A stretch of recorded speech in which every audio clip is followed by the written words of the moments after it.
اعوذ باللہ من الشیطان الرجیم، بسم اللہ الرحمن الرحیم۔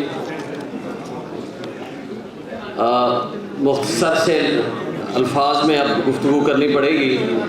تو اس لیے میں پوری کوشش کروں گا کہ مختصر ہی بات کروں۔ سب سے پہلے تو میں زبیری صاحب کو، ان کی ٹیم کو اور سپریم کورٹ بار ایسوسیشن کو مبارکباد پیش کرتا ہوں کہ آپ نے آج بالآخر یہ تحریک چلانے کا فیصلہ کیا، اور آل پاکستان لائرز کنونشن جو اس سے پہلے بھی رکھا تھا اور اب دوبارہ اس کی تجدید کے لیے to protect, defend and preserve the constitution, rule of law and human rights کے حوالے سے آپ نے یہ آج جو کانفرنس رکھی ہے، یہ کنونشن رکھا ہے، میں آپ کو مبارکباد پیش کرتا ہوں۔ میرے دوستوں، جب آئین زندہ تھا تو ایک دفعہ مجھے یاد ہے کہ حامد میر صاحب کے شو میں بیٹھا تھا، تو مجھے کہا گیا کہ الیکشن نہیں ہو رہے، تو میں نے کہا کہ میں ایز پریزیڈنٹ اسلام آباد ہائی کورٹ بار ایسوسیشن سب سے پہلے پٹیشن فائل کروں گا، اور آپ کو میں یہ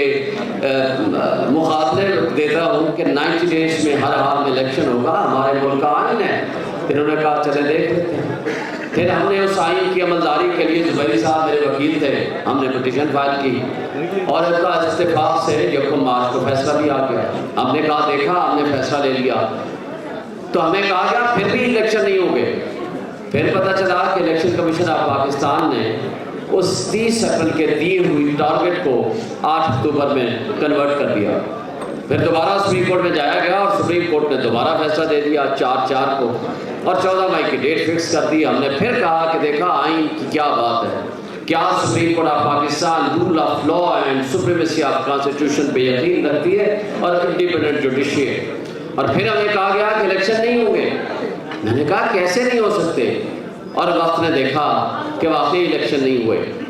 اور اب نیشنل اسمبلی پورے پاکستان کی اسمبلیاں ڈسولو ہو گئی ہیں، اور آج کسی کو نہیں پتا، کوئی کہتا ہے 2 سال بعد ہوں گے، کوئی اپوزیشن لیڈر صاحب کہتا ہے 10 سال بھی نہ ہوں تو کیا فرق پڑے گا، اور کوئی کہتا ہے کہ 6 مہینے کے اندر الیکشن ہوں گے۔ لہٰذا آئین کا مذاق، قانون کا مذاق، عدلیہ کی بے توفیری جو ماضی میں بھی ہم نے دیکھتے رہے ہیں، لیکن آج اس کی کوئی مثال نہیں ملتی۔ آج پریکٹیکلی ملک میں آئین ہے، لیکن اس کی پامالی، سرعام اس کا قتل، سب کے سامنے قانون اور انصاف کا قتل ہوتا ہے، لیکن اس پہ نہ کسی کو افسوس ہے، نہ اس کے اوپر ماتم ہے، نہ اس کے اوپر عدلیہ اپنے فیصلے کر رہی ہے۔ اور افسوس سے کہنا پڑتا ہے کہ اس وقت جو ایک سپر پاور ہے راولپنڈی میں، جس کا نام اسٹیبلشمنٹ ہے، اور تمام مقتدر طبقے، حلقے، ادارے، لا انفورسمنٹ ایجنسیز اور ہمارے کچھ جج صاحبان ان کے آگے سر نگو ہیں، اور وہاں سے صرف جو احکامات اور فیصلے ملتے ہیں اس کی ایکسیکیوشن میں صرف وہ اپنا رول ادا کرتے ہیں۔ آج میرے دوستوں نے اس سے پہلے کہہ دیا، 10 دفعہ عدالتیں ضمانتیں دیتی ہیں، لیکن عدالتیں یہ کہنے پہ مجبور ہوتی ہیں کہ آپ نے اگر واقعی رہائی چاہیے تو آپ ایک پریس کانفرنس کیجئے اور باہر آ جائیے۔ اور کتنی بدقسمتی کی بات ہے، ماضی کی تاریخ 75 سال سے تو یہی ہے کہ ہمارے ملک کی اسٹیبلشمنٹ ٹیسٹ ٹیوب سے بنے ہوئے سیاستدان اور ہمارے اس وقت کی جوڈیشری جو کہ اس کا تسلسل آج تک جاری ہے، انہوں نے پاکستان کو جو کھلواڑ کیا، آج جس انجام پہ پہنچا دیا۔ آج صرف 2 طبقے ہیں، ایک طبقہ ہے جس کا نام اشرافیہ ہے، اس کو آپ 3%، 4%، 5% کہہ سکتے ہیں، اور دوسری عوام ہے جس میں آپ اور میں ہیں۔ وہ فیصلے بھی وہ کرتے ہیں، اور پاکستان میں UNDP کی رپورٹ کے مطابق تقریباً $18 بلین سالانہ وہ اشرافیہ، جس میں حکمران، جس میں ہمارے ججز، جس میں جرنیل، جس میں سول بیوروکریسی اور ملٹری بیوروکریسی شامل ہے، وہ مفت برآمد دیتا ہے $12 بلین، اور اس کے بدلے میں جو پاکستان کی عوام کے اوپر ظلم ڈھایا جا رہا ہے، آج جو مہنگائی، جو بے روزگاری، جو ظلم و ستم، جو بنیادی حقوق کی معطلی ہم دیکھ رہے ہیں کہ اس کی بدترین مثال ہم سب نے دیکھی ہے، لیکن آج اس کی مثال سب سے آخری ہے، اس لیے کہ مشرف کے مقابلے میں بھی ہم نے تحریک چلائی تھی، لیکن وہ تحریک کامیاب کرائی تھی، لیکن یہ وہ ظلم نہیں ہوتا تھا جو آج بچیوں پہ ہو رہا ہے، جو آج وکیلوں پہ ہو رہا ہے، جو آج میڈیا پہ ہو رہا ہے، جو آج باقی تمام اداروں پہ ہو رہا ہے۔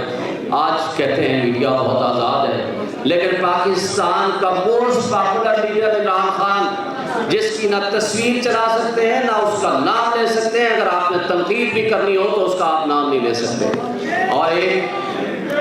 اور آج سے 16 مہینے پہلے باہر سے یو ایس سے کہا گیا، ایک سائبر آیا کہ جناب بدل دو اس شخص کو، بدل دیا گیا، اور ہماری اسٹیبلشمنٹ اور ہمارے اس وقت کے جماعتیں سیاسی انہوں نے اس میں ہینڈلرز کا رول ادا کیا۔ وہاں آج انٹرسیپٹ کی اس کنٹینٹس لیک ہونے کے بعد آج وہاں ان سے سوال کیا جا رہا ہے کہ اس پہ انکوائری کرو کہ آپ نے پاکستان کی سالمیت کے اوپر کیوں اٹیک کیا،